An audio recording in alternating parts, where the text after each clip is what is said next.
But it wasn't really the bad kind of homophobia, James. It's not like a repressed Alabama Baptist taking out his pent-up sexual frustration over not being able to fuck his big cousin. You know, Mike, he was an enlightened, Eastern, New Age homophobia with yoga and cuckoldry. Yoga and homophobia do not go together, dude. If you're a yoga guy, you're a little bit gay, at least. A little bit. Sorry, Joe Rogan. Yeah, you wouldn't think so. But apparently they do. Apparently, at least they picked the one hippie guru guy that doesn't like homosexuality. Yeah, they found a niche. They found the anti-gay yoga niche. we like kombucha, but we hate gay people.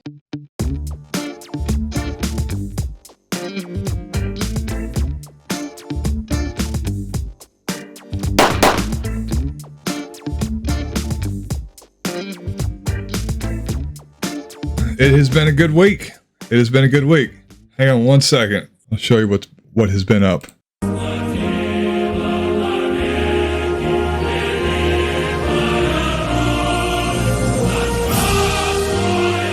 got my guns back. So, God, that is a great national anthem. Just sounds good. Sounds powerful. Stalin would have been proud. He would have. That's the trials and tribulations you went through to secure the revolution for the rest of the humanity. I fought back and beat off the heel of the capitalist oppressors up there in Brandenburg. They did make a profit. Yeah, they made a profit. They made a profit. The lawyers made a profit. Everybody made a profit, and I profited by getting my stuff back. Yeah, most of it. What they didn't steal. I went to the flea market this past week, and there was a gentleman there with a couple helmets, and he had this picture. See if I can show this to the camera. And of course, immediately I was like, oh, I got to have this. This is Rosa Luxemburg, right? Is that who that is? It just looks like some creepy old woman it's haunted. It's Rosa Luxemburg. That's haunted. Yeah, that's what my wife said immediately. She was like, that is haunted.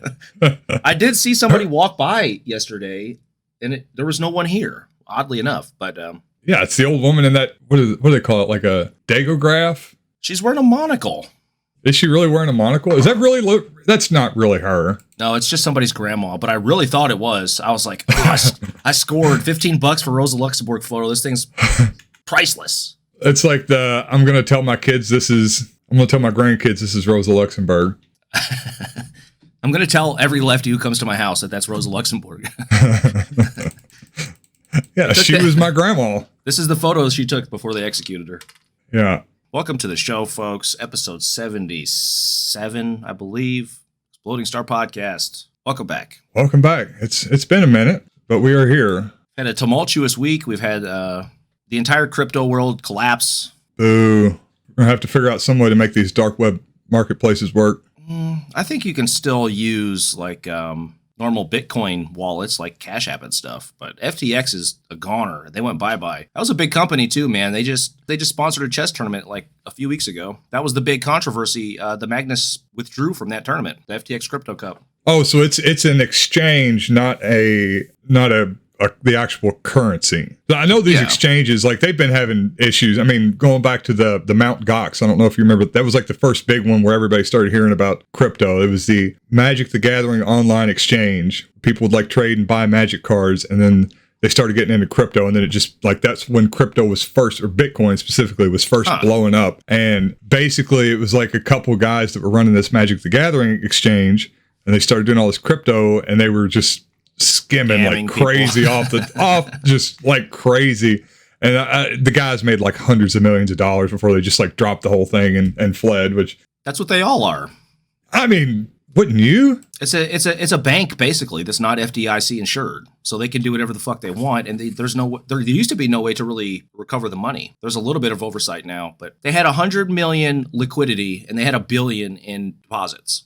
If you're a bank and you have $1 billion in deposits, you should have $1 billion fucking dollars in the bank. You're making a profit with that money, so use that profit to back up investments and shit. You don't need to leverage the bank 100x or 1000x as FTX was doing. Oh, I think I did read about this. I may just have missed the name. But yeah, it was leveraged like something like 150 to 1. And then the article I was reading was pointing out that the banks in 2008, like just for perspective, the banks in 2008 were like 32 to 1 or something like that leveraged. So yeah, I mean, it was primed to fail. It was completely uninsured. Yeah, that's the whole point of it. It's a Ponzi scheme. And the people who run the exchanges just walk away with the money at the end. Which is why we need to, again, repeal Glass-Steagall. That's why we're announcing the Exploding Star Exchange. Yeah. starting now. Give us your Bitcoins. There was something else, like, because the article was talking about it in reference to the old Glass-Steagall Act, where, I mean, ultimately it come down to it just being almost completely unregulated, but like they had the investment side and the commercial side of this little exchange that they weren't the same organization, but they weren't actually separate either. Like they were just two parts of the same whole, whereas, you know, in the U.S., you're supposed to have a separate, completely separate investment in commercial banking side. And so the people that had their just money parked there, when it went tits up, they just, on the investment side, they lost all the depositor side funds also. And it's gone. I love fucking South Park, man. It's on HBO, all the episodes. So I've been kind of watching a few here and there, but I haven't seen any of like the last 10 seasons. I don't know. My girlfriend watches them. That's why I've caught up on them. But there was a few misses in there. They rarely have bad episodes. There's a lot of okay episodes, and then each season has a couple really great episodes, I guess is the best way to put it. Actually, on YouTube, our little banner pic of me and you that my daughter did, that was based on a South Park episode. It's Tweaking Craig. All right, so there's this, I guess it's Korean, Japanese art form called Yaoi. It's an art form where you draw two men, and it's supposed to be like their unrequited love for each other. So Sam and Frodo, and you put them as, you know, like lovingly embracing one another. It's one of them weird Asian things. But yeah, it's a whole art form just called Yaoi, where you draw two straight men in love with one another in like really heartfelt romantic scenes. Why? What is the purpose? I don't know. Like I said. I guess my question is, at what point is there too much anime? When is it overload? 1997, I think. So once again, my daughter's into anime, so I've been watching a fair bit of it lately. But she goes through and pre-screens everything, and we end up watching the best together. And there's actually been quite a few like legit good series that they've come out with. That Demon Slayer is one. My daughter bought a Demon Slayer shirt at the flea market. She doesn't watch the show. It's from Gacha Life, but she's aware of like Kasune or whoever the main character is. Yeah, Kasune. I think it's Kasune. Something like Demon that. Slayer is like legit. It's a legit good story. There's a Wonder Egg Priority is a good one. Made in Abyss, another one we've been watching recently. You're a weeb, bro. Yeah. I got a 15-year-old weeb daughter, so I'm... So continuing on with the crypto bro nonsense, Elon's takeover of Twitter has not gone well for him. And I'm enjoying it. I don't have a whole lot to say about it, but... Oh, yeah. No, I've got a little bit to say. We're gonna look at a few things. So Elon, in his effort to champion free speech, promote rational discourse and uphold the pillars of our democracy and mend the very fabric that holds our great nation together. And also scare away every single fucking advertiser from the platform. Well, that's all in details. But yeah, so October 28th, in this blessed year of our Lord, 2022, Elon bought Twitter. In the days following his takeover, Elon ended up firing multiple top execs, which, whatever. And then, of course, he goes on to fire half of the company's staff. It's like 7,500 people that worked for Twitter. He fired half of them just right off the bat. What he did was he announced he was going to fire half, but he wound up only firing like 3,000 or something like that, which was less than half, I think. And then supposedly tried to rehire some back. This is all coming from the New York Times article on this. Yeah, he institutes his content moderation council. If this were a ostensibly like left-wing billionaire, if such a thing were to exist, I could only imagine like Jordan Peterson just crying about the horrors of the Soviet Union and every other right-winger making the same like tired 1984 analogies. Because of course it's like the one book on the control of information in a totalitarian society that Americans are familiar with. So Elon goes to he's going to fix the bots, and he announces the rollout of Twitter Blue, which allows access to a blue checkmark Twitter account for an $8 monthly fee. I swear to God, when I first heard about that, I was like, I was just reading headlines and I was like, oh, I'm missing something. Like there's Like that can't be what gets you verified. Like that's not going to work. If you click on the profile, there is there's like another stamp of approval to verify that you're not a paid check mark. You have to actually click on the profile though. If you just look at the tweet, you can't tell. It's just a blue check mark. Yeah, which is what I don't know. Like I said, I'm not a Twitter user, but I imagine most people are just scrolling through and looking at the tweet itself, and you're not really you see the blue check mark, you're kind of have that Pavlovian response to recognize it as being like the legitimate thing. This is from whomever they are presenting themselves are. At least initially, yeah, it was a problem.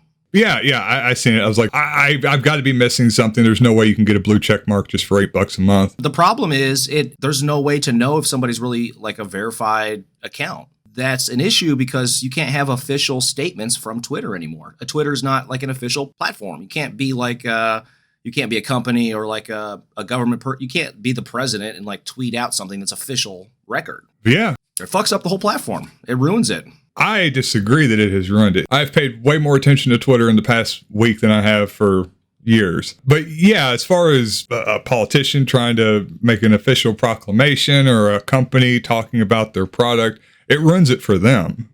People like me that just want to watch the world burn, it's been fantastic. Yeah, it's pretty awesome.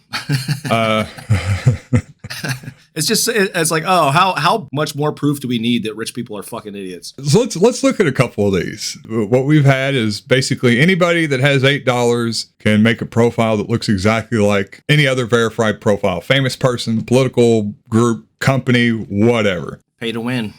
LeBron James, this is, there are obviously people impersonating famous athletes. LeBron James was saying, I'm officially requesting a trade. Thank you, Lakers Nation, for all the support through the years. 100% onto bigger and better things. Yeah, this is from a verified LeBron James at King James. 1,800 retweets, 18,000 likes.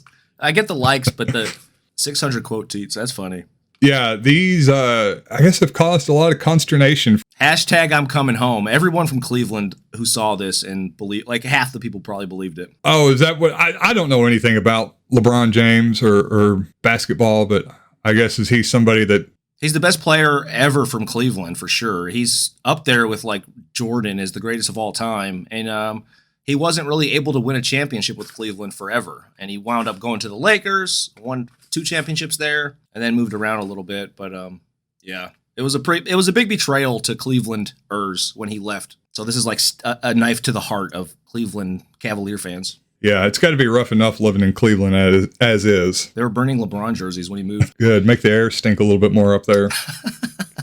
Okay, we got people impersonating political pundits and politicians. Here's George W. Bush tweeting out, I miss killing Iraqis. Sad face. That's great. Yeah. 2,700 retweets, 11,000 likes. And then this fellow's going, y'all missing the point about the $8. It's a small price to pay to make this app completely unusable. And I'm assuming he's going to quickly learn we can get refunds from the credit cards we use if he suspends us prior to a month. True. Yeah. Chargebacks are going to be fucking killer here. Next up, we've got people pretending to be Elon and his companies. Uh-oh. What we got? Oh, this is Elon. This is the Kathy Griffin. She was one of the first big people to get kicked off the platform. Yeah. After much spirited discussion with the females in my life, I've decided that voting blue for their choice is only right. Pretty weak, really. Kathy Griffin's never been funny. And when I found pictures of, she looks like she's been dead for 5 years. Isn't she the one that held up the severed head of like somebody? Trump. Yeah, okay. They wanted to, they freaked out because, yeah, she had the severed head of Trump and people were calling it like death threats against the president and wanted her to be executed. Fair enough. I can respect the troll. I wouldn't lament the loss of Kathy Griffin, to be honest. No one would. Yeah. Tesla appreciation post for our amazing founders is Ghislaine Maxwell and Elon Musk. Elon was not happy about this one. Yeah, I guess I don't even know what the symbols mean. Well, that's 1,800. That's quote tweets. Yeah. Quote tweets. Okay. Then we have Tesla. How long do you think we have left as a company? Go up. Look at the location. It says lithium mines for the location. That's good. Yeah. Honestly, the 53% drop in stock price doesn't faze us. If there's anyone knows about crashing, it's us. There was another one. The second Tesla has hit the announcement. The second Tesla has hit the towers. These trolls are great, man. This is fantastic. I haven't seen most of these. Oh, there's a lot of one in particular was there was an exchange between fake Ben Shapiro and fake Ted Cruz. Ted Cruz says something like, I entered my human wife for the first time last night, and it was exactly how Mama told me it would be. It was fucking fantastic. But all this is hilarious. And I'm sure Elon, I don't know, he probably gets a kick out of it a bit. But what's really making our boy cry is the corporations that people are pretending to be. Mark Jacob. Oh, shit. Why don't advertisers trust Elon Musk? Yeah, Pepsi tweeting out Coke is better, which true. That is true. That is not true. Yeah, Pepsi it really is far is. superior. I will fight you and Scott to my death over Coke being better. He's a Pepsi guy too, and I just don't get it. I think it's far superior. You don't even drink Coke. I drink Coke Zero sometimes. Yeah, but Coke Zero tastes like Pepsi. That's why it's good. I drink it too. Maybe it does. I haven't had a Pepsi in years. Okay, we also have Lockheed Martin tweeting out, we will begin halting all weapons sales to Saudi Arabia, Israel, and the United States until further investigation into their record of human rights abuses.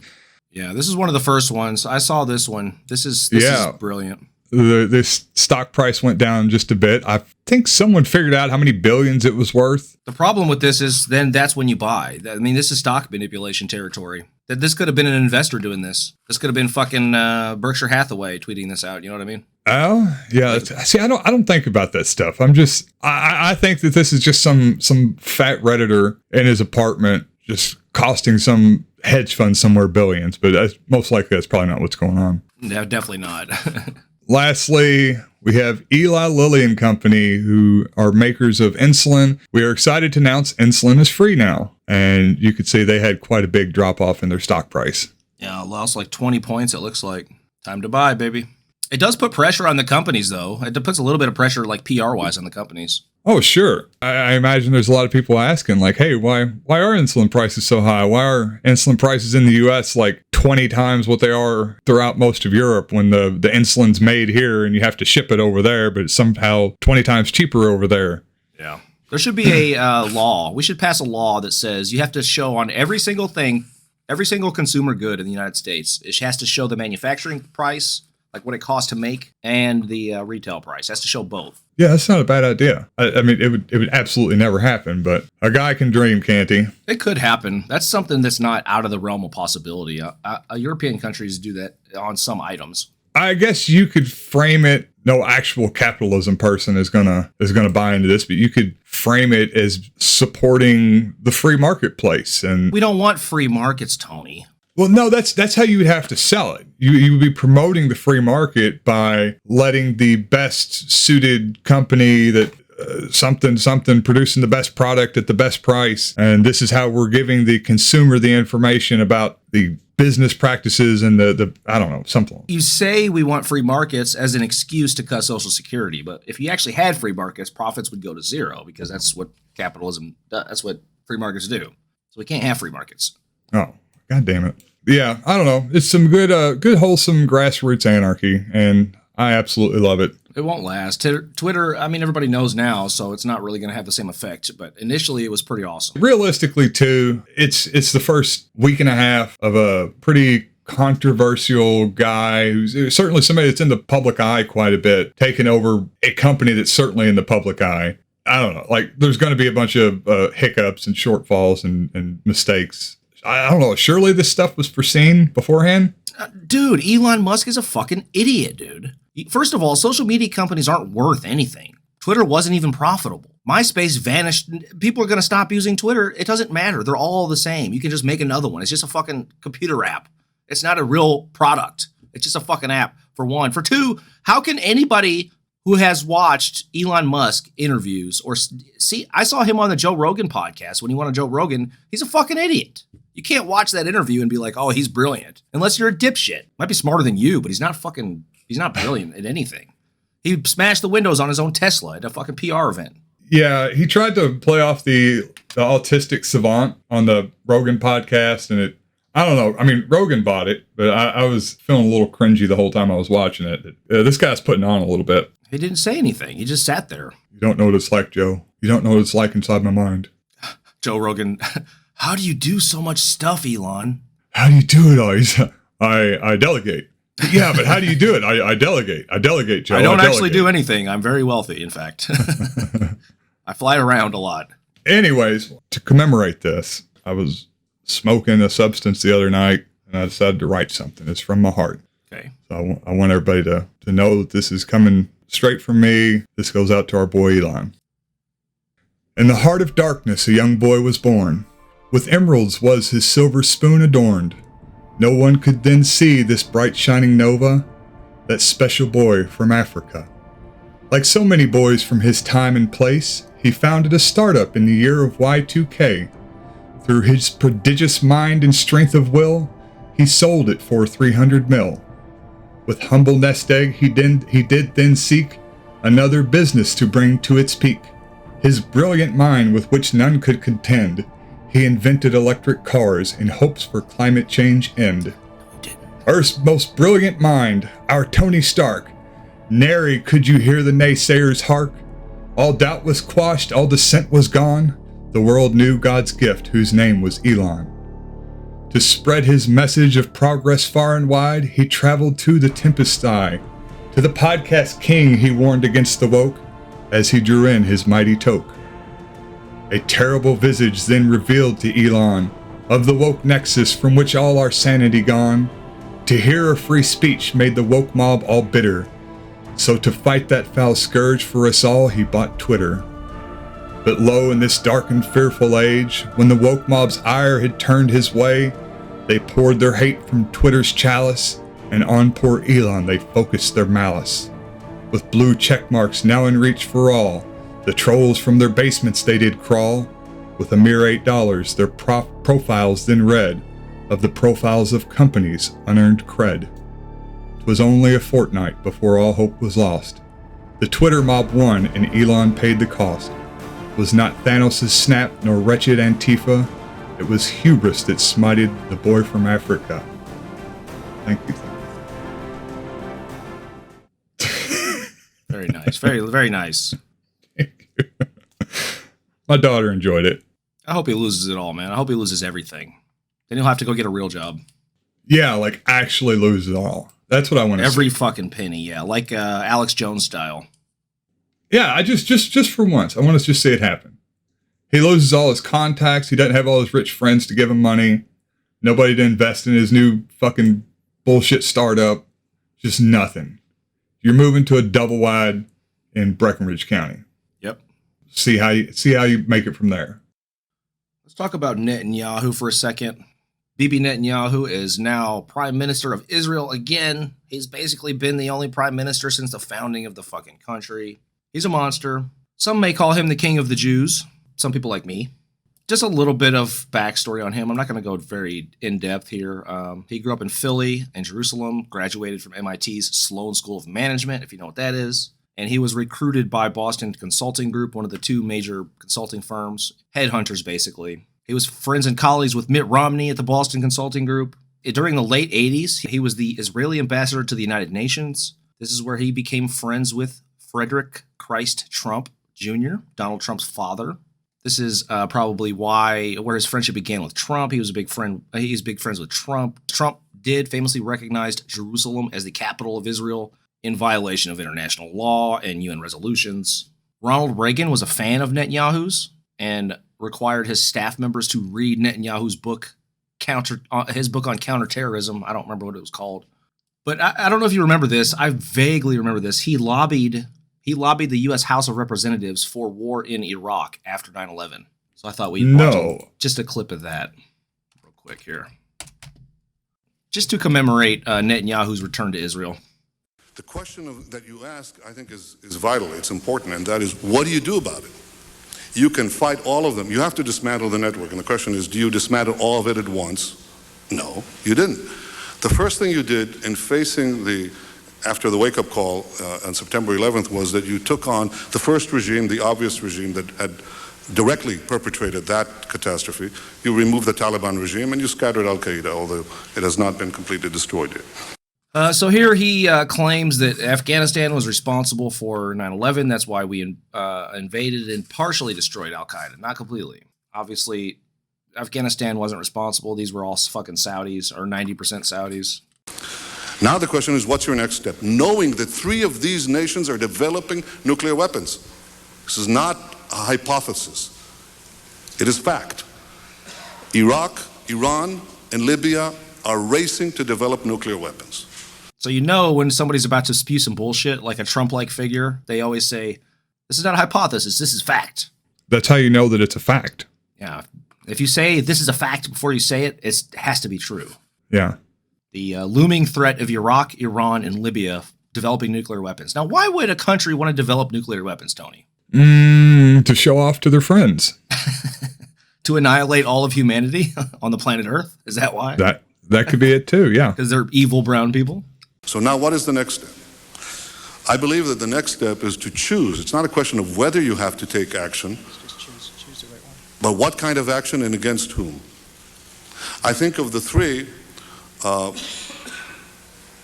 Saddam is probably in many ways a linchpin, because it is possible to take out this regime with military action. Iraq is the linchpin because it's possible to destroy them without taking too much damage yourself. I mean, that's not how logic works. I don't know. I mean, you fuck up Iraq hard enough and everybody else then knows their place. They chill out. That's his argument here.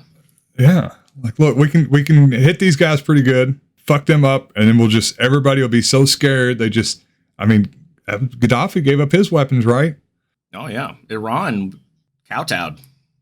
I mean, it proves his point right there. Of what happens with the collapse of Saddam's regime could very well create an implosion in a neighbor regime like Iran, for the simple reason that Iran has, I don't want to say a middle class, but it has a very large population that that might bring down the regime just as it brought down the Shah's regime. So I think that the choice of going after Iraq is like removing a brick that holds a lot of other bricks and might cause this structure to crumble. It is not. All right, Kucinich questions him a little bit, but he doesn't go too hard after this. Netanyahu's a fucking monster. I don't know how destroying Iran's primary rival and enemy is going to hurt Iran. That doesn't make any sense whatsoever. Iraq and Iran have always been enemies. I don't know. Is he just saying like, hey, let's just destabilize the region so much that there's coups across the Middle East? That's the argument that he's making. He's a very smart guy. He graduated fucking Harvard. He went to all these different elite universities in the U.S. He knows that that's not how it works. He's just fucking racist as hell and wants to kill all the Muslims. He's Netanyahu, man. He wants all of them to know, like, hey, the U.S. has still got it in her. She's still kicking, and look what happened to Iraq. This is our buddy over here. It's a nice country you got there. So yeah, it's Israel's big brother, right? Like, my big brother beat up Iraq. Don't make me call him on you too. Well, that's what they always do. They try to instigate shit so the U.S. will intervene in the Middle East to destroy some of these Muslim nations. Netanyahu doesn't care who it is. He doesn't like any fucking Muslims. He is very interesting, man. He's got some liberal positions, but most of his social positions are pretty conservative. He actually invited the black Israelites to come to Israel and like incorporate them into Israeli society. Like he's a sick right-winger dude. Like Kanye would be welcome there now that Netanyahu's in charge. Netanyahu's under indictment currently for several corruption cases. I think like 5 or 6 at this point, a bunch of corruption cases. There's this one case, they're all very similar, but he pushed legislation that would harm. There's 2 newspapers in Israel, a left-wing one and a right-wing one, and he pushed legislation that would harm the left-wing paper in exchange for favorable news coverage from the right-wing paper, which is his buddy, like his longtime friend owns this newspaper. Several of the other corruption cases are similar. He basically bribes media figures to give him favorable coverage in the media. There's one specific case where he attempted to bribe his wife out of a criminal charge and was unsuccessful at that. He's the most powerful, influential figure in Israel. I seriously doubt he'll face any repercussions, especially now that he's prime minister. He'll just fire all the fucking police that are investigating him. That's one way to handle it. Yeah. That's what Trump's trying to do, right? Yeah, gee, I mean, it works. He's going to pardon himself. Netanyahu is also one of the key figures responsible for the current apartheid status of the state of Israel. He grossly undermined the Oslo Accords, which were pretty milquetoast, but were some sort of roadmap to eventual peace in the Middle East. He completely undermined those his entire career. And he has praised figures such as Viktor Orban. He's friends with Jair Bolsonaro, Vladimir Putin. And he has not condemned Russia's invasion of Ukraine personally. Israel has voted to condemn, but they have refused to supply Ukraine with arms, such as their Iron Dome system they build there. So, yeah, he's an extreme right-winger. He is now in charge of Israel again.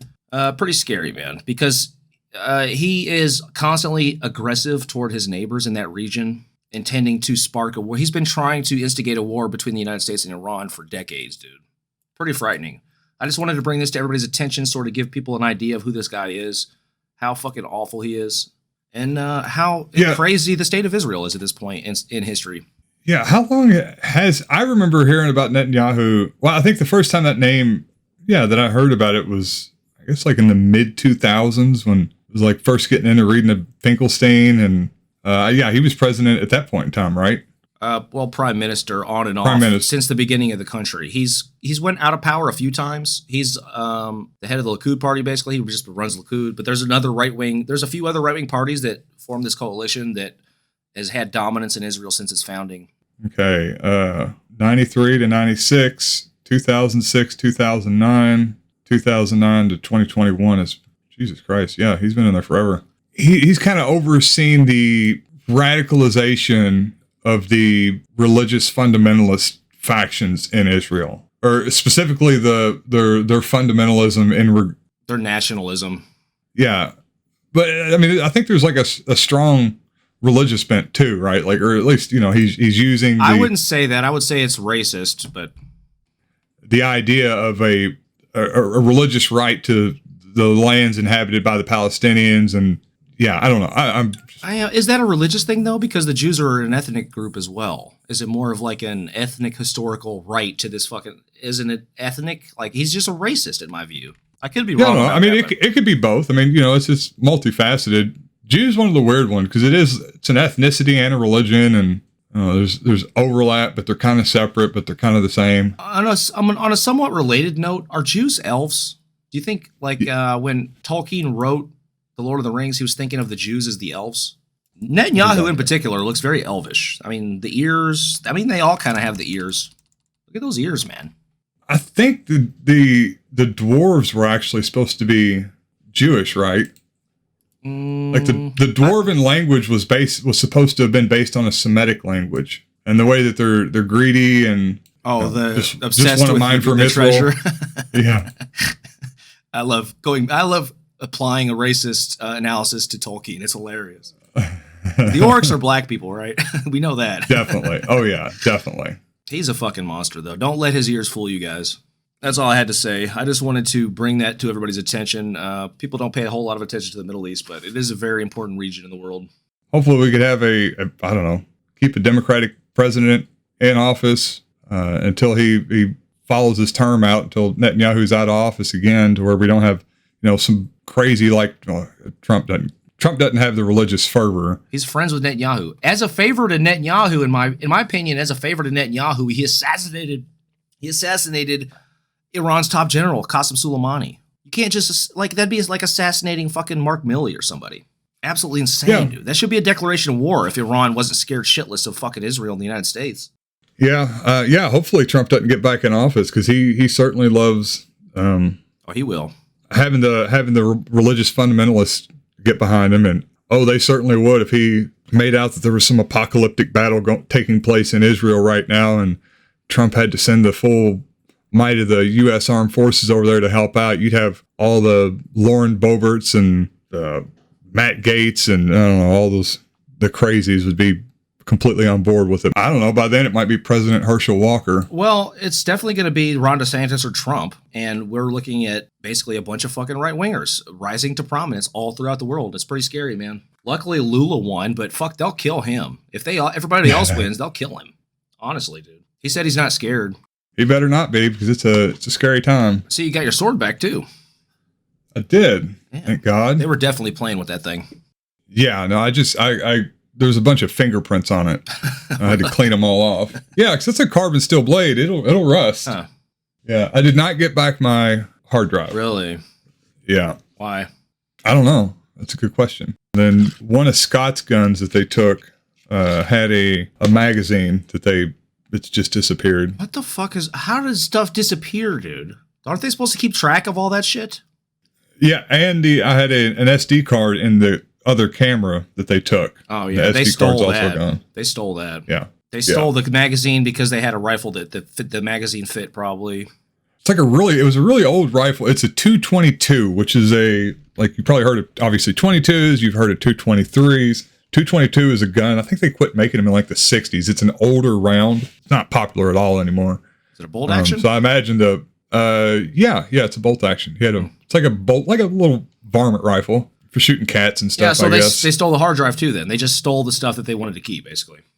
Yeah, all the footage of me building this cabin on that hard drive is gone. Damn. Okay, yeah. So speaking of not liking Muslims, Tulsi Gabbard, Tulsi, as Pakman would say, Tulsi. Tulsi. I've been watching him a little bit lately. He's all right. His takes are so bad sometimes. Yeah, but some of his stuff makes me laugh.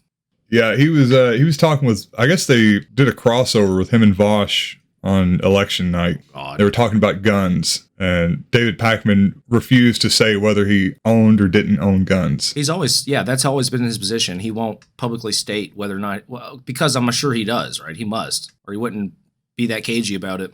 Yeah, I guess. I mean, that's how I took it. Like, or maybe you got guns. Maybe he doesn't want to say he doesn't have guns, so he doesn't get robbed or something. It's like that.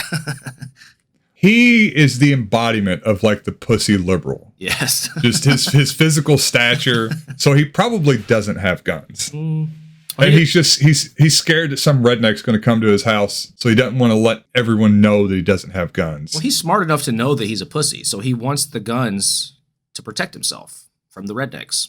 He's smarter. He's certainly smarter than the rednecks. So he's trying to do like some psychology on them. Oh, he really wants to kill them because he has a bunch of guns and he's actually a gun nut and he wants them to come after him. What's the Keanu Reeves movie? John Wick? Yeah, he wants to John Wick him. Yeah, he's out there training with Keanu Reeves, learning how to like do all the the thing where they walk and they got their knees bent.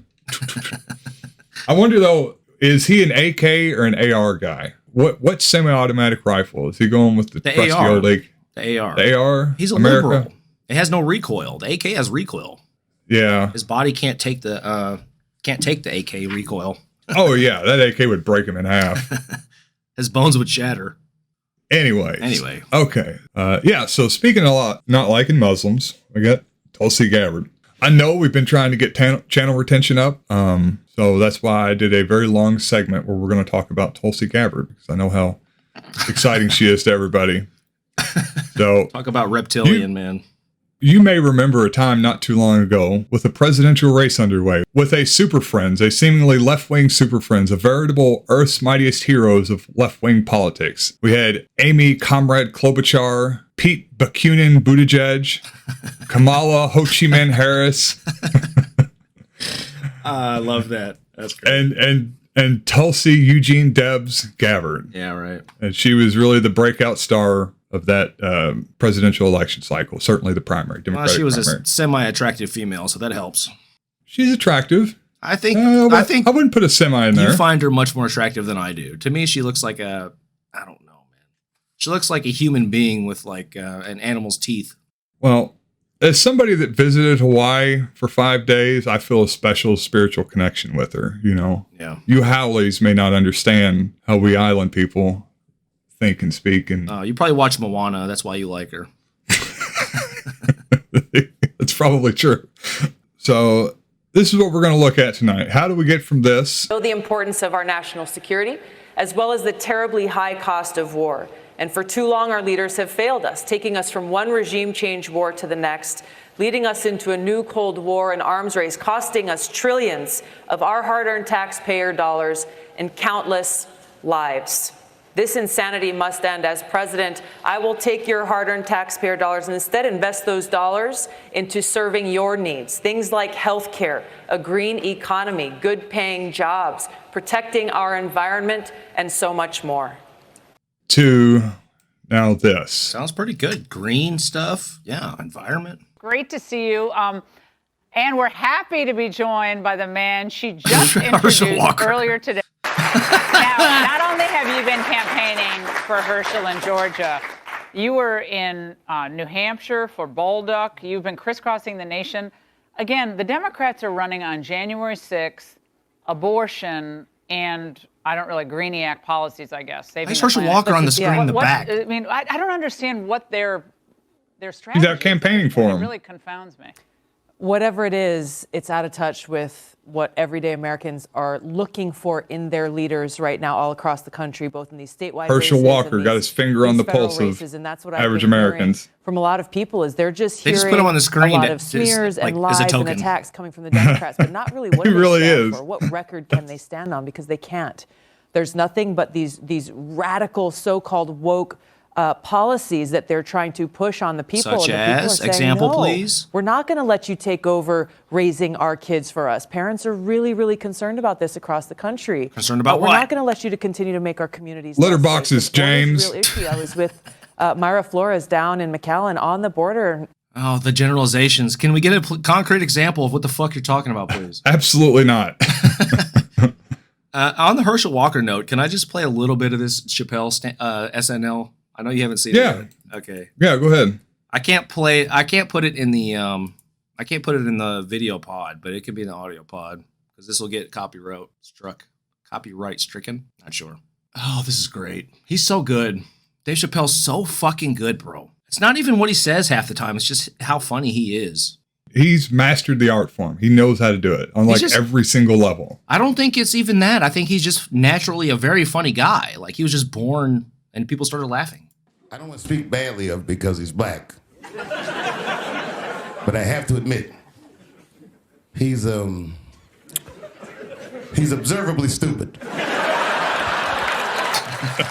Observably stupid. That's it. That describes him. Yeah. Even when he's not talking, his mouth be open a little bit like. He's the kind of guy that looks like he thinks before he makes a move on tic-tac-toe.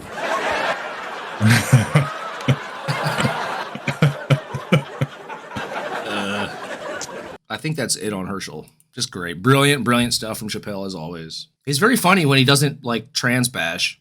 He's even funny when he does trans bash. Yeah, most of the stand-up was good. But for like 3 stand-ups, that's all he wanted to talk about. Yeah, he did talk about it a lot. It was the hobby horse he was riding there for a couple years. He probably likes tranny porn. Don't we all? Yeah, I don't blame him. Don't we all? Get some amphetamines in your system. There's nothing better what I hear. Okay, so Tulsi. So I guess go through the history of Tulsi a little bit and talk about her family. We're going to try to get inside the mind of this young lady that was once a rising star of the left, and actually somebody who I donated to her presidential campaign. So I don't know what that says about me. I've donated to 2 presidential campaigns, James. The first was Andrew Yang. The second was Tulsi Gabbard. Now, what does that say about me as a person? You're very gullible. Yes. That's disappointing because Bernie was running too with Tulsi. I was going to say I'll vote for anybody that goes on Joe Rogan, but then or I'll donate to anybody. But yeah, I would have voted for Bernie in a heartbeat, obviously. I mean, Tulsi was saying the same sort of stuff at the time, so I don't blame you. Yeah, she really was. She's much hotter than Bernie. That she is. Okay, one more little clip real quick. Get started on the history of Tulsi Gabbard.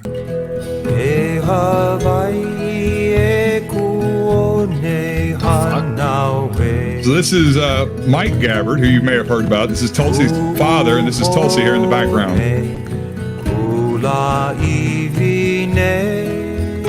All right, we get the point. What the fuck? I have not heard about her father. Who's her father? You've not heard about her father? Oh, well, excellent, because I've got a whole little segment on Mike Gabbard, who is her father. Okay, so unlike what this absolutely not propagandistic music video shows, the Gabbards are actually not Hawaiian. We've been lied to, James. It's a lie. But yes, Tulsi was actually a native Samoan. So I don't even think that's part of America. I'm curious as to why nobody's asked where her birth certificate is from. But yeah, so we'll start off talking about Tulsi's father. So this is Mike Gabbard. It's featured prominently here in this video with the very pleasant singing voice. Mike Gabbard was certainly a big influence on her life. She, like him, pretends to be Hawaiian. They're both low-key political chameleons. Hold on a second. Just put the brakes on this. I thought Samoan was a Hawaiian thing. I thought Samoans were from Hawaii. Am I wrong about that? Samoans are from Samoa. Yeah, but I thought American Samoa was Hawaii. No, American Samoa is another Polynesian island. It's like further left. Oh. It's like out there by the Marshall Islands. It's like way over there. It's basically like the Philippines almost. Yeah, it's one of those places we like drop nukes on. Yeah. It's I think it's right like really close to Bikini Atoll where we just bombed it into oblivion. I'm surprised you. I don't know. I guess if you didn't follow Tulsi when she kind of first made her debut, you may not have heard much about her father, but he was certainly a controversial figure, and she had to do a little bit of apologizing on his behalf. Did you see how many candidates were on that primary stage? I don't know. What was it, 10? A lot. More than I can keep track of their parents. Well, like most of them, to be fair, like didn't count. Like Amy Klobuchar, nobody give a fuck about her. Remember Mike O'Malley? Who? Was like the most exactly. Sounds like a UFC fighter.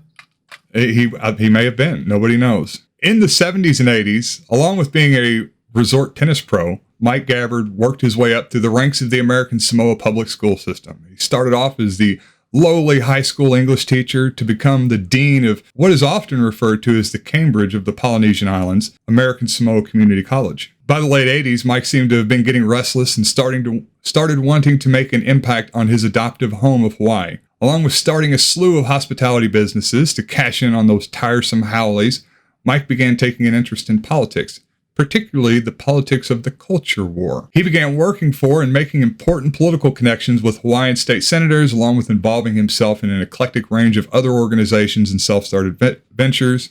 Let me get a picture pulled up real quick. During this time, he joined the Science of Identity Foundation, which is definitely not a cult. What the fuck? And I wish everyone would quit calling it that, where Mike and his wife taught yoga and the philosophy of, I'm going to try to say this, guy. I want to have a picture available so you can... Science of Identity? The Science of Identity Foundation, yeah. So this guy right here, you may think he has a white name, but his name is Siddhaswarupananda Goswami, simply known by his colonizer name, Chris Butler. So this guy taught kind of this spiritual Hindu philosophy based around yoga and abstention from certain worldly vices such as alcohol, smoking, gambling, and illicit sex. That's going to come up later. Illicit sex? What's the difference? Illicit sex is it's non-hetero sex. Mouth fucking? It's yeah, probably mouth fucking, because married people do not do that. No. I can attest to that. I've been married for years. Yeah, no more mouth fucking. But yeah, it's basically like outside of the in this context, it's outside of heterosexual marital sex. Why do these guys that are anti-gay always look so gay? What the fuck, man? Oh, for sure, yeah. Abstention from certain worldly vices such as alcohol, smoking, gambling, and illicit sex. Also, Goswami was definitely not cucking Mike with Tulsi's mom. It was through the family's association with the I'm glad science. We cleared that up. It's just it did not happen. I wish people would quit saying it did. It was through the family's association with the Science of Identity Foundation that a certain young Tulsi Gabbard would become a convert and would go on to become the first Hindu member of Congress. I did not know that. Tulsi's a Hindu? She's a Hindu and she's a fake Hawaiian. That's double cultural appropriation. Someone needs to call Ibram Kendi right now. So during this period, Mike Gabbard began his self-funded radio program, Let's Talk Straight Hawaii. Obviously, emphasis on the straight there. Where the broader public began to be exposed to his rampant homophobia that would go on to characterize him for decades to follow. But it wasn't really the bad kind of homophobia, James. It's not like a repressed Alabama Baptist taking out his pent-up sexual frustration over not being able to fuck his big-titty cousin. On the real deviants, you know, Mike, he was an enlightened, Eastern, New Age homophobia with yoga and cuckoldry. In the early 90s, after the failure of his vegetarian restaurant... Hold on. Yoga and homophobia do not go together, dude. If you're a yoga guy, you're a little bit gay, at least a little bit. Sorry, yeah. Joe Rogan. Yeah, you wouldn't think so, but apparently they do. Apparently, at least they pick the one yoga sect hippie guru guy that doesn't like homosexuality. Yeah, they found a niche. They found the anti-gay yoga niche.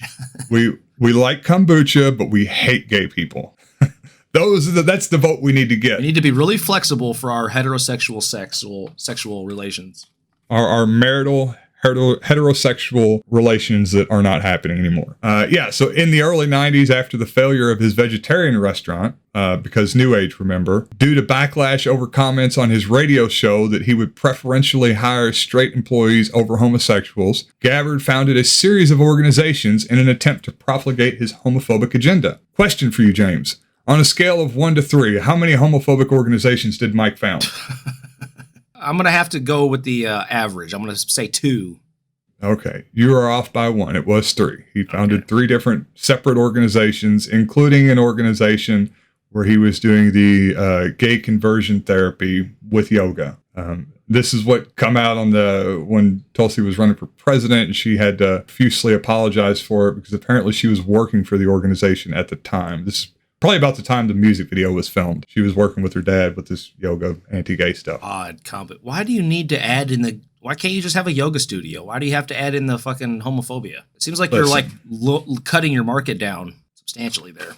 This guy right here, this guy is very persuasive. He looks like that preacher. What's that preacher? Like Joel Osteen? Yes, Joel Osteen. That's it.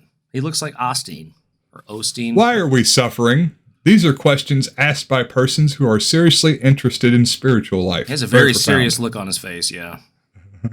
His fucking horse face.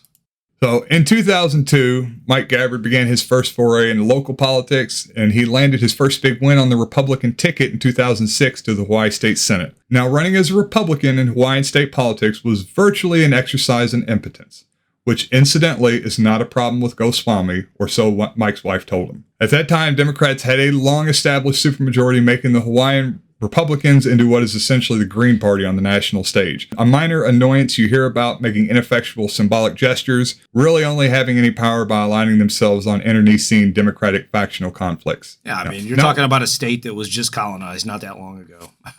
It's probably going to be pretty fairly liberal. It seems to be.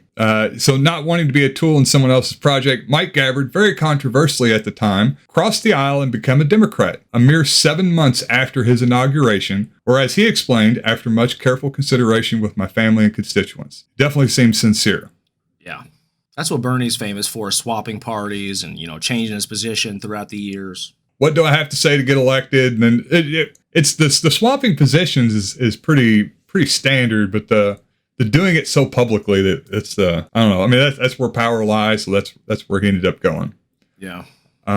Anyways, enough of old Papa Gabbard. He can go back to being a political chameleon, listening to the steady smack of the headboard against his bedroom wall as he cries himself to sleep in the living room. Is he dead yet, or is he still alive? No, he's still alive. He's still in politics too. That's unfortunate.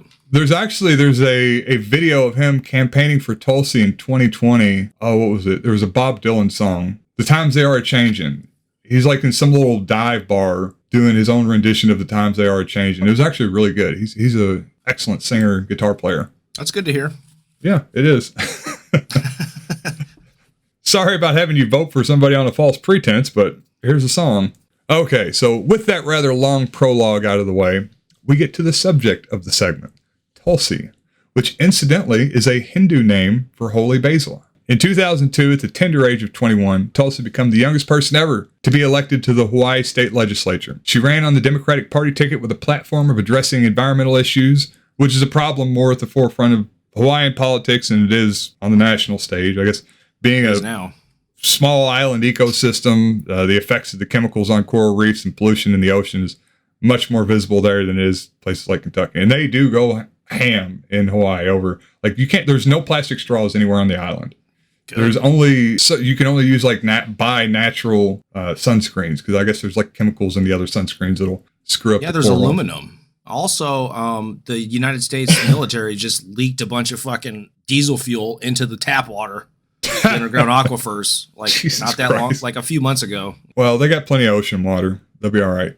Drink that, you fucking dirty islanders. Go back to eating smoked pig and playing your ukuleles, and don't worry about the weird taste in your water. Put some more flowers in your hair. At this early point, you could have called Tulsi a promising young leftist. In fact, she was lauded as such when she would later hit the national stage. She had the markers of someone that could be a tour de force in leftist politics. A young woman from a solidly middle-class background, kind of the personification of the American dream. Her father was an indigenous man that worked his way up through the public education system. Tulsi grew up around indigenous Hawaiians and would have seen the deleterious effects of policy and governmental neglect all around her. She even practiced yoga and studied Hindu philosophy at an early age, which would set her apart from others like Lauren Boebert or Matt Gaetz or some milquetoast Democrat like Amy Klobuchar. Let me just interject here for just a second. The Hindu religion is not a very liberal religion. It's, the caste system and like the just subservience to power. It's not really something to be upheld by the left. Yeah, but hippies, the Beatles, went to India. So you're looking too deep. We're just looking surface level here. On the surface level. If you meditate for any reason, it's definitely like a liberal thing to do, right? If you have any flexibility, like you maybe did yoga once, like I can go to any random neighbor up here. I don't think I may be the only person on this road that can touch my toes. I think you might be right about that. I think I'm pretty sure I am. Oh, okay. Yeah. So, incidentally, do you think a degree of worldliness or comfortability with cultures that are, I guess, like foreign to the average American citizen is a benefit or irrelevant? Like when you're looking at a candidate, does something like that, is it completely irrelevant? Or do you think, like this person, spent some time in a foreign country for a couple years, not invading it, just, hanging out? Sure, that could be a small factor. Primarily, I'm looking at economic policy positions, but, that's definitely a factor, sure. She really had all the pedigrees that would make her a serious contender when she would inevitably reach the national stage. Around this time, she even joined the Hawaii National Guard and voluntarily served overseas, which is where she picked up the next big plank for her platform, which would be pulling out of foreign engagements and providing better service for veterans. Okay, so this is where Tulsi hits the national stage. This was in 2010. Do you remember what was going on in 2010? It was kind of a big year. No, it doesn't ring a bell. Sorry, man. Okay. All right. It will. So, 2010, I like to call this the year of Tulsi's debutante ball. And like a 14-year-old girl in Louisiana, she was presented to the droves of elderly perverts in Washington for examination, and they liked what they saw. You heard Speaker Boehner tell Bob Schieffer, well, there are too many laws. We're in the business of repealing them.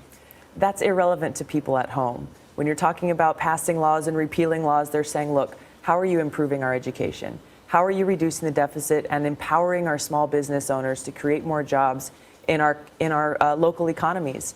And I think that's where, as frustrating as it is, it's important that we stay focused on where's the opportunity. And that's where I think not only on the Democratic caucus, but also in the Republican caucus, there are a growing number of people who are saying we're not here to obstruct.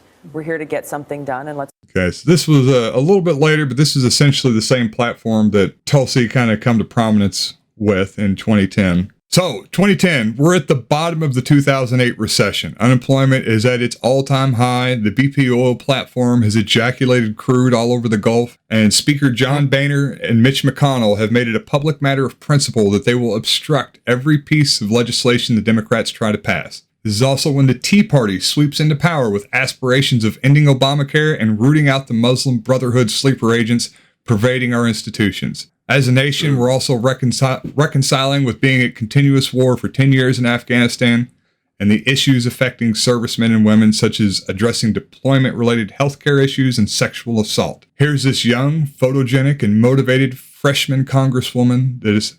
Freshwoman should be a word, right? Is that fresh sexist? Person. Fresh person. Okay. Yeah. A fresh person congresswoman that essentially ran as an advocate for service members. Tulsi presented herself as a non-ideological and uninterested in the partisanship and larger power brokering between the parties. However, regardless of how she positioned herself, she was on the losing side of the new power dynamic in the election. The first wave of the real crazies swept into Washington, and it was with them that she was introduced to Washington. She gained notoriety again in 2015 in the early days of Hold on. You went through that really fast. So how did she get her start in Washington? I'm trying to set the stage for, like, there was all this major political tumult going on, and there was an incredibly motivated, powerful, conservative opposition that was primarily interested in culture war crap and made up issues. Sure. I guess is the point. So we've already established that basically her positions are socially liberal, and her father was fairly socially liberal as well, except for like the gay stuff. But economically, we haven't really heard much, except that he was a Republican initially. Well, yeah, he was a Republican. He didn't really have any. I couldn't really find anything about it. Are you talking about Mike Gabbard? Right, her father. I think his main platforms were the anti-gay stuff and environmental issues. So he was lauded at the time. He led the effort in Hawaii to have Hawaii announce, I guess they were the first state to announce that they would be completely dependent on green energy. I think it was like 2042. So that's sort of an economic policy issue, because anytime you're promoting environmental issues, that cuts against right-wing capitalism. Yeah, no, Mike Gabbard, from what I could tell, looking at the policies that he really ran on, the stuff that he pushed through, he was fairly left-wing, except for the anti-gay stuff. Yeah. By and large, like I said, his main focus seemed to have been environmental issues. And proving to everyone that he's not gay. That he's definitely not being cucked by that Goswami guy.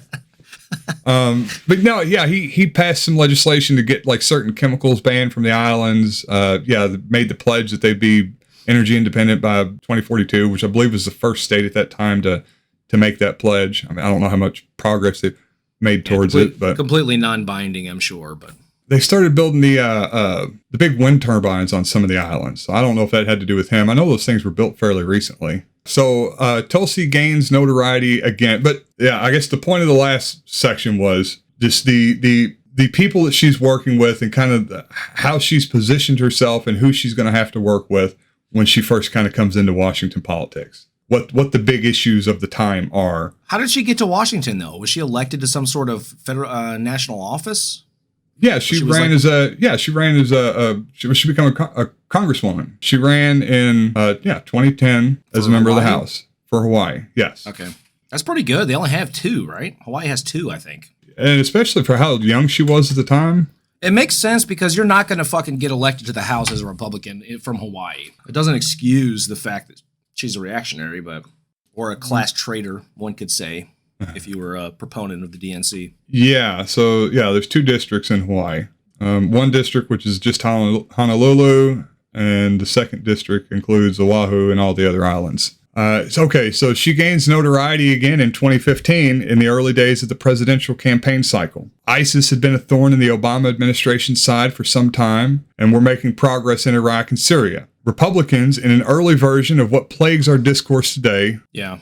Wokeness is my biggest issue. It really bothers me. Okay, yeah. So once again, we have Republicans at the time were pointing out the main issue with the Obama administration and why ISIS was making such progress in Iraq and Syria. Obviously, it's wokeness. In steps Tulsi. And what is so frustrating now, as we look at the situation there, our administration refuses to recognize who our enemy is. And unless and until that happens, then it's impossible to come up with a strategy to defeat that enemy. We have to recognize that this is about radical Islam. This is as much. Okay, that right there is what got her put on the hot seat. What the fuck is she wearing, bro? She's Hawaiian. She's not even Hawaiian. She's Samoan. Cultural appropriation. So Republicans were upset because Obama refused to say at the time, you may remember this, radical Islam, or Obama refused in any way to acknowledge that one of the root causes of the barbarity of ISIS was their rather straightforward adherence to Islamic theology. Well, that's one interpretation of it, sure. So Tulsi, in what I can only assume was an early attempt to test the waters for a potential presidential run, began going on every cable news show that would have her to state this, to use the Republican framing and specifically the Republican verbiage of radical Islam. Yeah. You know me, I don't think she's wrong, but I'm not sure why she needed to do it. Either way, she endeared herself early on to the Fox News mammals and papaws of the world and the pundits that lie to them. Wow, yeah, that's enlightening. She actually was spouting Republican propaganda in 2010. Interesting. And for little reason, this is 2015, so we've moved forward a few years, yeah. She'd just been in Congress 5 years, and she really hadn't made too much of a name for herself. At this time, she was pretty closely aligned with, I guess, the far left wing of the Democratic Party. You know, she was supporting Bernie Sanders at the time. She was I guess she was like considered the 2010 AOC. And then just kind of out of nowhere, she starts going on Fox News and CNN and all these other channels and saying that the problem with the Obama administration and with what's going on are travails in the Middle East were radical Islam. She's like the very first version of Jimmy Dore. That's one way to put it. So yeah, Tulsi's public feud with the Obama administration really made her bones as not being a Democratic team player. And that was made all the more apparent during her first Joe Rogan Experience appearance. Now, there's nothing unique about positioning yourself as a maverick that stands above the lowly partisan bickering. I think getting the Rogan nod was big for Tulsi. And that podcast, she really came off as genuine, which made her stand apart in a Democratic field full of Buttigieg's and Kamala's and Amy Klobuchar's. Tulsi's public feud with the Obama administration really made her bones as not being a Democratic team player. Goes on to the 2016 election cycle, and she supports Bernie Sanders, endorses him, and works for his campaign. Now we move on to the 2020 Tulsi Gabbard, where she actually makes her first presidential bid. She's a psyop. She endorsed Bernie just to fucking try to tank his run. She's a psyop. Well, this was, 2016, where the only thing she'd really said at that point was the radical Islam to really set her apart from, the Democratic mainline platform. That's enough to get on Fox News, though. You got her on Fox News. Yeah. Several times. It's pretty interesting. She was a trailblazer for this Jimmy Dore style modern red-brown stuff, it seems like. Oh, yeah. She wasn't scared of blowback from the DNC. She wasn't scared of being criticized by the public for her side swapping or turn cloaking or anything like that. She was more interested in just notoriety and getting headlines. She always presented, of course, like everybody does this, but she really presented herself as being outside of the parties and not interested. She's just here to get done what she can for her constituents, and who cares about the political games? She come up, certainly like she was not Clinton aligned. Never was one of those Democrats. Kind of had a public feud with Debbie Wasserman Schultz. It was aside from all those big Democratic Party players. She's decided to completely avoid all of the economic issues, which is probably a smart strategy in this country. Just completely avoid it. Don't even mention it. Don't take a position on any of it. Support Bernie because he has a huge base, but then just talk about cultural shit. Okay, so now we get to her 2020 presidential bid. So this is when she goes on Rogan for the first time. She got the Rogan nod. She really come off well in the first podcast. The Rogan bump. Yeah, it worked on me. Really, I mean, and she honestly did. She come off as really genuine, which to juxtapose that to her most recent one where she left the left, she sounded very politician-y and very careful with her speech. The first time she was pretty open. Just come off well, which obviously made her stand apart in the Democratic field of very stiff politician-y politicians like Buttigieg, Kamala Harris, Klobuchar, Michael O'Malley. She also ran her campaign at the time without taking any money from business, which really has universal appeal really across the political spectrum. Yeah, but was that, how much money was she going to get? Not much. Very little. Obviously, that's just a political thing. It's a messaging thing. She's not going to get any money anyway, so she just puts herself out there as, well, I'm going to refuse any big business donations, which I don't know, how much would that have amounted to anyways? She probably got more money off going on Rogan than she would from any particular company. They already had their people that they were backing. A company can only donate like a $1,300 or something anyway. That's why all the members of the company are the ones that actually donate. They can all donate like $1,000, and then it adds up. But technically, she's not taking money from companies. Okay, yeah. So she goes on Rogan. She comes off really well, and she kind of surprisingly starts appealing to a demographic that she certainly was going for, but I don't know if she would have, if anybody at the time would have realized how big a reaction she would have gotten from the right wing. And how much they absolutely loved her. So some of the comments from the first Joe Rogan appearance. I was trying to say appearance and experience at the same time. But there's a lot of stuff like this. I'm a lifelong conservative, but if there were more politicians like her, the country would be a much better place. She gets it and practices what she preaches. Crazy how far being attractive will get you. on the right wing, especially. There's more comments. As a Republican, I was rooting for her. I'm a Trump Republican, and I watched her in the debates and thought she was far and away the best Democratic candidate. She had a lot of appeal from the right wing and started realizing it certainly after the Rogan. This is from the 2020 election cycle, her Rogan appearance. The most recent one? Oh, no, not the most recent one. No. Okay. Yeah, her most recent one was her Left the Left. Damn, I hate to see her go, you know. Yeah. Yeah. So, and her platform during her presidential bid was really nothing to scoff at either. Within the paradigm, obviously, this is like within the paradigm of U.S. electoral politics, she was pretty good, or at least making many of the noises I wanted to hear from a presidential hopeful. I think if she had won, she would have just been basically like Brandon is now. She would have probably appointed some of the same people. I don't think she would have been as strong on labor, but, you know, I could be wrong. I don't know. I doubt it, though. Probably would have been, you know, Janet Yellen in there and all these sort of DSA Democratic operatives. Shout out to Janet Yellen. Her most recent take on the Russia thing was not terrible. Look, there are a lot of reasons for me to make this decision. There are a lot of challenges that are facing the American people that I'm concerned about and that I want to help solve. Issues relating to making sure that people who are sick get access to the health care that they need, making sure that people who are stuck in our broken criminal justice system and the families that are torn apart are being helped, that are being served, making sure we're taking action to protect our planet for us and for the future. There's a whole host of issues that I'm looking forward to addressing, and there is one main issue that is central to the rest, and that is the issue of war and peace. And I look forward to being able to get into this and to talk about it in depth when we make our announcement.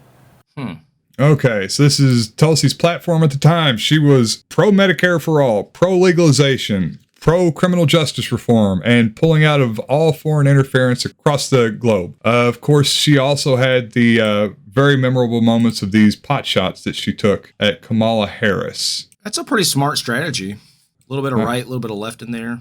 What's your response? I want to bring the conversation back to the broken criminal justice system that is disproportionately negatively impacting Black and brown people all across this country today.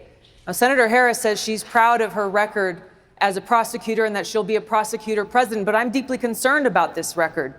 There are too many examples to cite, but she put over 1,500 people in jail for marijuana violations and then laughed about it when she was asked if she ever smoked marijuana. She blocked evidence. She blocked evidence that would have freed an innocent man from death row until the courts forced her to do so. She kept people in prison beyond their sentences to use them as cheap labor for the state of California. And she fought to keep cash bail system in place that impacts poor people in the worst kind of way.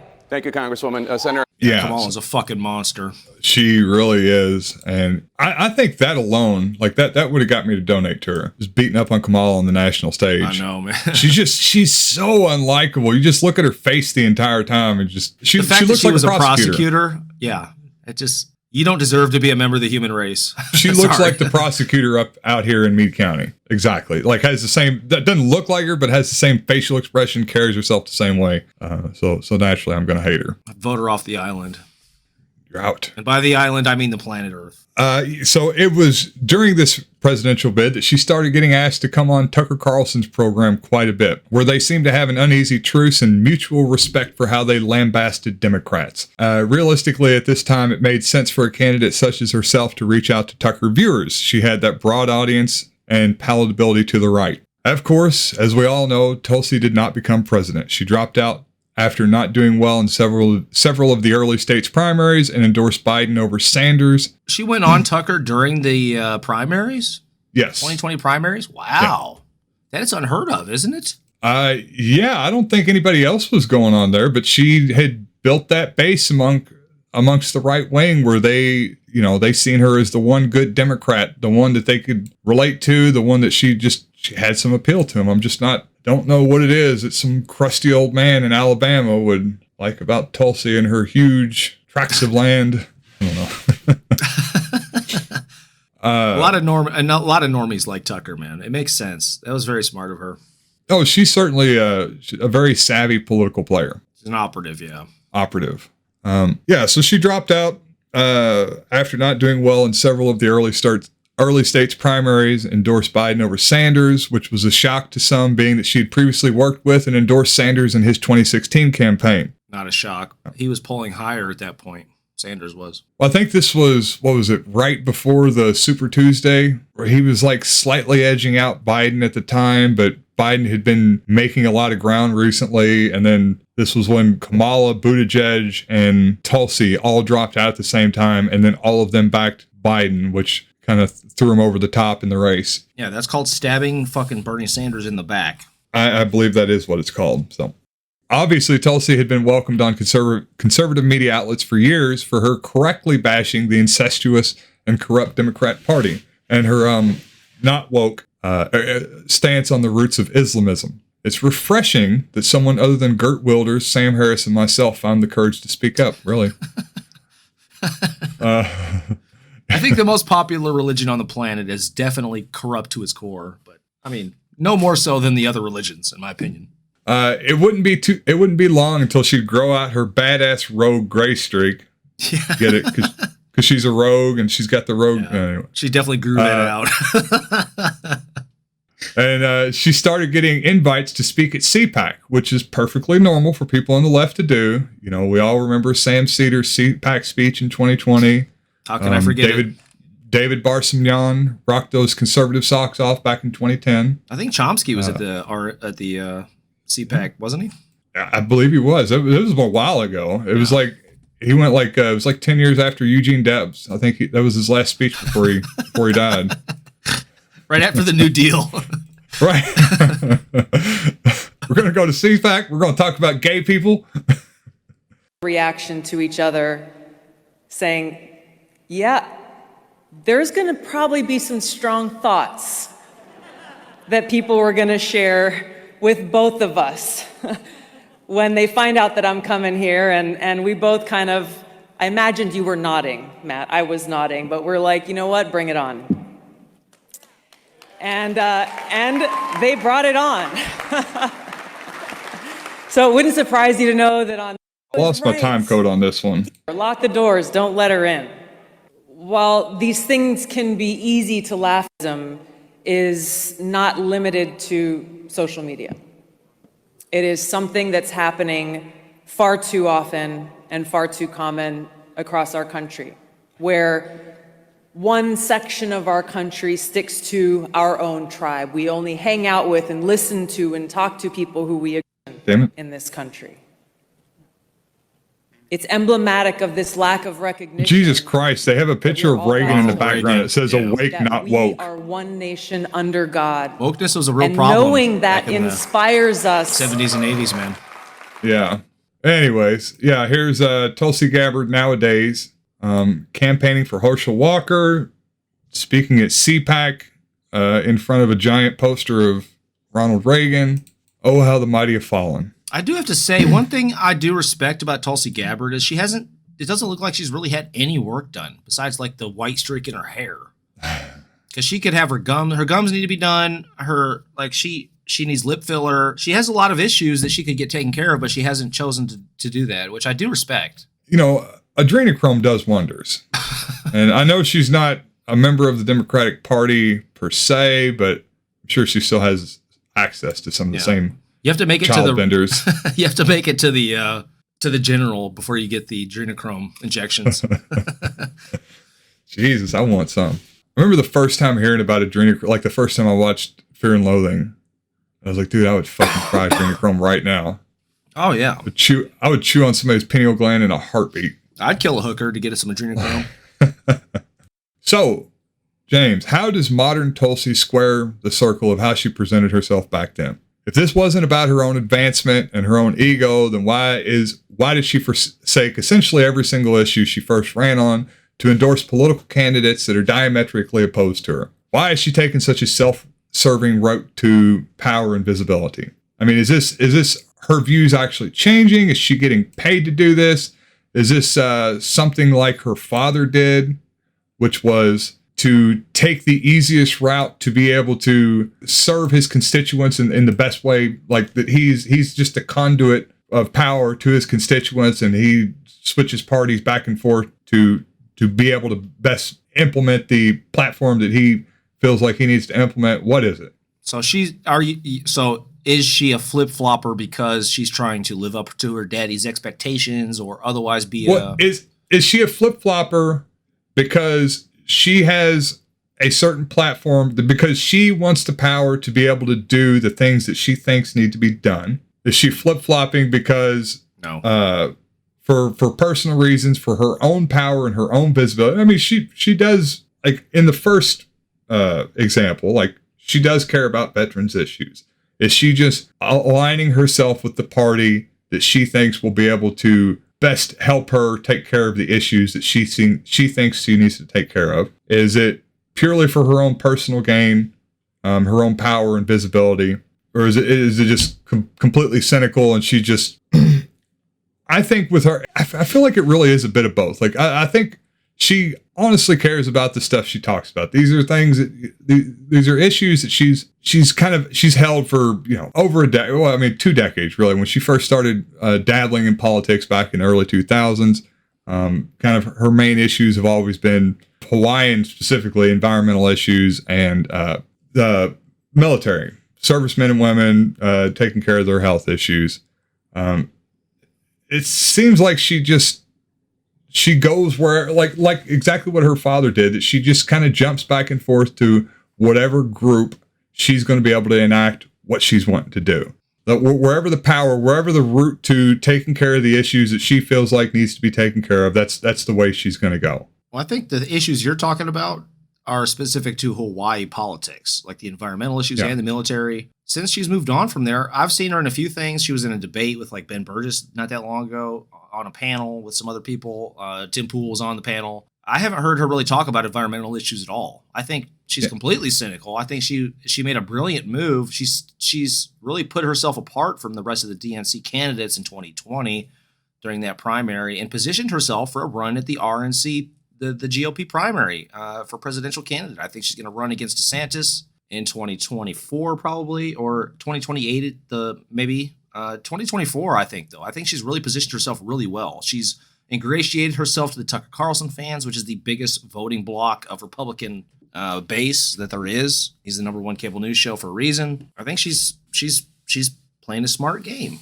Well, sure, yeah, she's certainly playing a very smart game. I just don't know how cynical it is.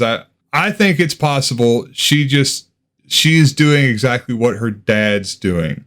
She's positioning herself to run as Republican because that's how she thinks she's going to be able to get to do what she wants, what she needs to do. I don't know if it's completely cynical though. Hot women do great in the Republican Party, dude. Oh yeah. Any minority is just exalted to the very fucking top immediately. Yeah, look, we're not racist. We voted for a Hawaiian. We're not sexist. We have Tulsi Gabbard up there. What is her take on abortion? Has she said anything about the abortion issue? I haven't heard anything from her. I don't know if she has, but I think she very smartly avoids controversial issues that are unpopular, that she is tacitly supporting with her affiliations. Yeah, she spent the whole first part of her political career unfucking herself from her dad's uncomfortable stances. Yeah. Regardless of what Tulsi's personal reasons for realigning herself are, one of the big reasons she's been so embraced by the right-wing media is because she really fits their narrative. She was never a champion of the social narratives on the left. I don't know what her position are on those things. She just doesn't really talk about it too much, like we were just saying. People like Tucker Carlson, Ben Shapiro have embraced the strategy of giving the perception that an embrace of left-wing ideals is an embrace of litter boxes in schools and free gender mutilation for children. I think what she means by green energy is like burning black people for fuel. That is a plank that would pull very well in certain states, I imagine. Sure. But Tulsi fits this to a T. She's leaving the left the same way Joe Rogan did, and it's incredibly advantageous to the right. They can jump onto this bandwagon. She didn't care about the left-wing cultural stuff too much to begin with, and she's going where the power takes her. And it's just so well fitting into the narrative that these right-wing political figures are spewing anyways about, the toxicity of the left, and that it's all, cutting kids' genitals and whatnot. I guess the real question is she going to change her position now that the MAGA movement has sort of failed in the midterms here? Well, it's failed pretty big. So she went around and campaigned for, like I said, Herschel Walker. Who was the other guy? There was a couple. They were basically all the MAGA candidates. Adam Laxton. I don't know who that is. Walker's currently facing a Georgia runoff here. He's slightly behind, but who knows? After the runoff, it could change. But yeah, so Tulsi went around. She campaigned for, there was a handful of MAGA Republican candidates, and all of them lost except for Herschel Walker, who may or may not lose. Right. So she may have hitched her wagon behind the wrong horse on this one. I don't know. She didn't hitch it that strongly. She can just change where she's hitched to. That's the brilliant part about not taking a solid stance, Her first foray into establishing herself fully on the right did not bear much fruit. She's not going to have a bunch of friends that she campaigned for that are in Congress to help her out when she inevitably runs with DeSantis or against him. Well, yeah. Well, if she tries to go back, it's not going to work either. Yeah, I think the Democrats are. I believe she's burnt those bridges. Exactly. Yeah, I know. Ultimately, her political identity is, much the same as her dad's. She's this chameleon playing both sides of the aisle while pretending to be above these political games. She's kind of like peak political gamesmanship. I'm really not sure that her politics have changed much at all over the years, which isn't necessarily a bad thing because she supports a lot of great causes. It's just her messaging and her alignment. And also, I think incidentally, like her mom, she's just cucking whomever pays attention to her at that time. Yeah. Very high level grifter. One of the highest, one might say. It's pretty impressive when you look at where she came from, man. Oh, yeah. And that's another one of the big parts of her appeal. Like, she did not come from wealth. Her dad was in politics, but he was not a rich guy. She really is like kind of the personification of the American dream. He's this indigenous Hawaiian man that started off as an English teacher, didn't have any money in the family, built some businesses, worked his way up, got into politics. Daughter gets into politics, joins the military, serves overseas, makes it huge, makes it all over she's a newsmaker in U.S. politics. We need somebody like her that's an operative for us. We need like a DSA member to make this journey through the Tucker sphere, and then at the very end, make that hard turn. After she gets elected, she needs to pull a Castro, basically. I'm asking for an American Castro. Go on Tucker, do a flip flop, get all the fucking working class votes that you can, and once you get in there, announce your support for the DSA. Yeah, start abolishing oil companies, nationalizing everything, loans for co-ops. I'm sure they do a brain scan at some point during the campaign process just to avoid that. Yeah, her brain's so muddled with adrenochrome. Like, I don't think the brain scan would work on her at this point. Yeah, adrenochrome and Hawaiian hallucinogens. Yeah, that might be what the streak is, like protective. It's like when you unplug from the Matrix, you get this. What's the streak? She got the streak. Rogue got the streak at some point during the transit. I don't remember what was it? She got caught in like the big machine that Magneto had made, the big magnetic machine. Was that what did it? I think so. I don't remember. Something like that. God, I remember when that was popular. All the girls in school were dyeing their little blonde streak. Yeah. After you eat your first baby adrenaline gland, you get the streak. Yeah, so that's Tulsi Gabbard. I guess we'll see where she goes from here. The kid's going to make big news one day. After she gets elected president, you better announce your support for DSA, because you're going to let me down if you don't. Here's the thing. If that would work, if that's where power would take her, she would do it in a heartbeat. All we have to do behind the scenes is convince her that that's going to be her best route to serving in high political office for a long time, which is doable. Remember the guy who robbed the bank and he had the thing on his neck? And it would I do remember that. Yeah. We need one of those on Tulsi. Yeah. We probably shouldn't say that too loud. No, I probably shouldn't say that on it. Oh, speaking of which, this is completely unrelated. There was a guy that built this VR headset that will actually kill you if you die in the game. As it should be. I swear to God, this is listening to me. I typed in VR Head SE and a VR headset that kills you. Palmer Luckey. There's a new way to die by playing video games. Luckey, founder of Oculus VR, creator of the Oculus Rift, come up with a brand new piece of VR headset that can actually kill you if you die in the video game. To commemorate the Sword Art Online incident of November 6th, I made the blah, blah, blah, the first virtual reality device capable of killing the user. If you die in the game, you die in real life. these 3 things on top are explosive devices that will like shoot metal rods into your head if you die in game. I'm okay with it as long as it's a pretty easy game. As long as it's a what? As long as it's a pretty easy game that I could win. Yeah, let's see. To kill the user, this new VR headset comes fitted with 3 embedded explosive charges that are positioned above the forehead and can instantly destroy the brain of the user. I love this. Initiated via a narrowband photosensor that can detect when the screen flashes red at a specific frequency, making game over integration on the part of the developer very easy. So you can do a head-to-head. You need 2 of them, and you challenge somebody to like an FPS. Like when you're playing Overwatch 2 and somebody's talking shit and blaming you for your team losing, you challenge them to a 1v1 with these headsets. Mm-hmm. If they're ready to back up their claims, 1v1, let's go. Loser dies, for real. Quit talking shit or put the headset on, buddy. Which game would you feel comfortable doing that with? Random person, somebody that plays the game. They come to you and say, James, look, what's your game? We're not going to necessarily pick somebody good. We're not going to necessarily pick somebody bad. We're going to just get an average person that plays this game, and that's who you're going to go up against. I'm thinking more like a game that I play or you play. Like, say you're playing Rome 2 and someone's talking shit in chat, you know. You start getting mad. You'll agree to it. Well, no. It's not people talking shit that bothers me. It's almost exclusively poor people.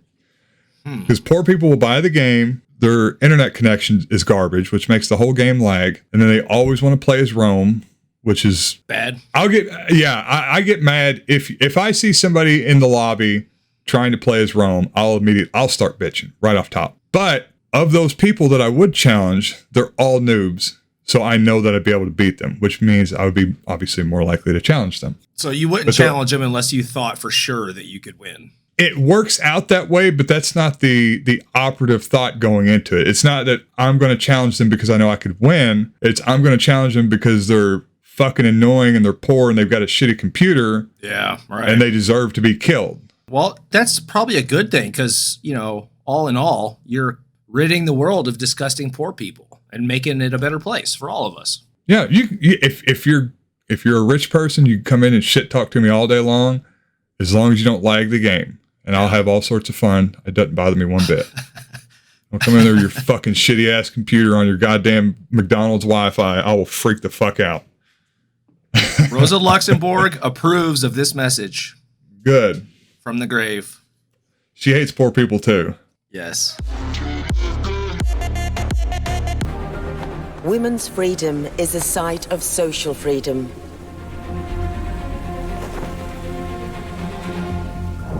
But don't just fight for women. Let us fight to free the world, to give youth a future and old age a security. To do away with national barriers. To do away with greed, with hate and intolerance. Let us fight for a world of reason. A world where science and progress will lead to the happiness of all people. I believe in you. Now they get you. They're under the goddamn